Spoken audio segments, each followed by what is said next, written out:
रसिक मुरारी जी के गुरुदेव धारंदा नामक स्थान में रहने लगे थे। वहां किसी भगत ने बहुत बानपुर नाम के गांव की जमीन उनके नाम कर दी थी संत सेवा के लिए। बड़े उदार गृहस्थ जन होते हैं, वो धनी थे, तो उन्होंने बहुत सी जमीन श्यामानंद महाप्रभु के नाम कर दी साधु सेवा देख कर कि यहाँ संत सेवा होती। शोधन धन्य प्रथम गति जाकी, वो धन धन्य है जो संत सेवा और भगवंत सेवा में खर्चा होता है। अब उस खेती से बहुत अन्न पैदा होता, और जो अन्न होता तो रोज साधु सेवा का, रोज संतों की भीड़ लगी रहती श्यामानंद महाप्रभु के आश्रम में। खूब अच्छे अच्छे पकवान बनाकर संतों को पवाते। संत की चरण सेवा, आरती, पूजा, भोजन, जय जयकार, नाम कीर्तन, कथा कीर्तन। उन दिनों बानपुर में एक नया जो नवाब वो आया, वो बड़ा दुष्ट स्वभाव का था। उसने आकर देखा इतनी सुंदर लहलाती अन्न की खेती और किसी की नहीं, किसकी है? बोले धारंदा में रहते हैं श्री श्यामानंद नाम के एक महात्मा, उनकी।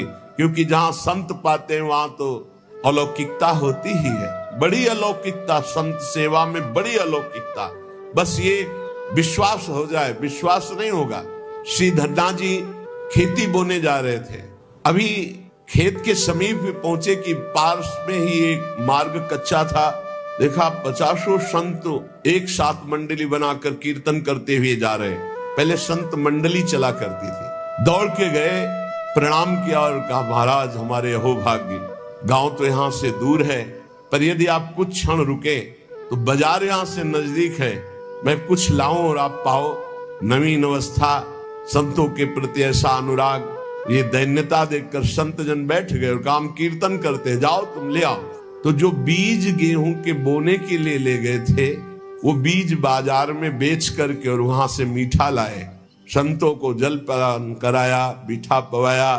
बड़े प्रसन्न संत जन पाकर नाम कीर्तन जय जयकार करते हुए चले गए। अब इन्होंने कहा कि घर में माँ डांट लगाएगी अगर ये पता चल जाएगा।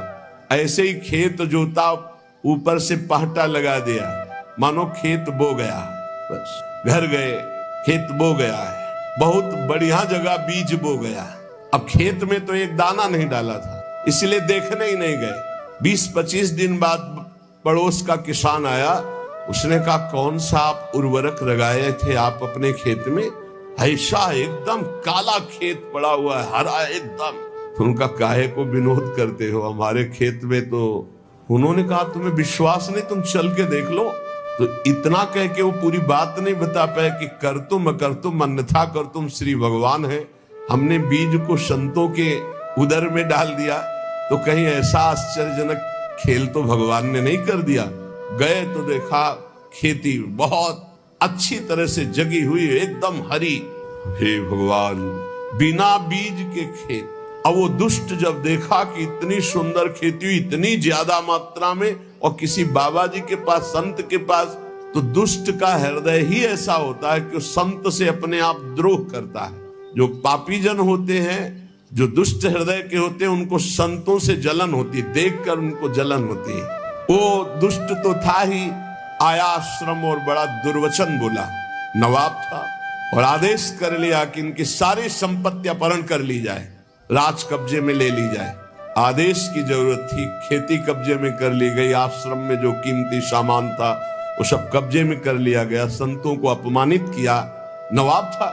श्यामानंद जी ने विचार किया कि इस जमीन को कैसे छुड़ाया जाए, इससे तो बहुत से संतों का रोज भंडारा होता था।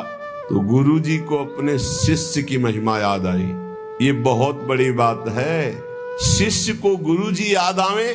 ये तो सिद्धांत है कि दुख पड़ा तो अपने गुरुदेव की याद कर ली, लेकिन यहाँ उल्टा हुआ। दुख का समय आया तो शिष्य की याद आई, रसिक मुरारी की।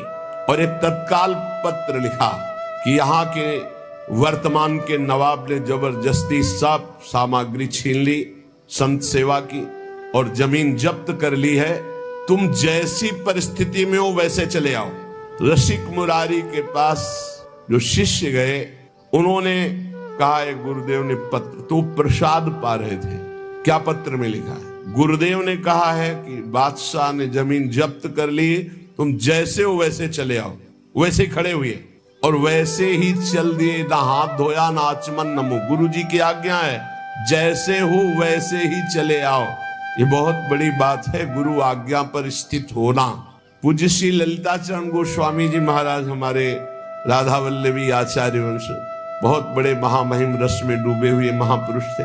उनकी सेवा में जो रहते थे, शरीर सेवा में, उनका नाम हरिवंश दास था। 2 बजे दिन में जल, वो अलग कुआं अलग पात्र से, आचार्य हैं उनके लिए जल वो लाते थे। रोज 2 बजे आवाज देते, हरिवंश दास जय जय, बस ला रहे हैं, रोज का नियम। एक दिन हाथ जोड़ के कहा, जय जय बहुत समय होगा, निज मंत्र दे दो। निज मंत्र का अधिकार होता है, से थोड़ी निज मंत्र दे दिया जाता है कि ऐसे ही निज मंत्र। शरणागत सबका अधिकार है शरणागत होना, लेकिन निज मंत्र के लिए अधिकार चाहिए। चुप हो गए। एक दिन ठीक 2 बजे आवाज लगाई, हरिवंश दास जय जय, यहाँ पानी खींच रहे थे, बाल्टी रस्सी छोड़ दी, वैसे ही आ गए, जय जय पानी लाओ। जय जय पानी कैसे लाओ, बाल्टी तो रस्सी तो कुआं में गई, कैसे? जब आपने कहा यहाँ आओ तो तत्काल छोड़ कर आ गए। उनका शाबाश, कल यमुना स्नान करके आ जाओ, निज मंत्र तुम्हें दे देते हैं। रस्सी बाल्टी कुएं में डाल दी, इससे नाराज नहीं हुए, प्रसन्नता हुई कि हुक्म हुआ, आदेश हुआ, आ जाओ।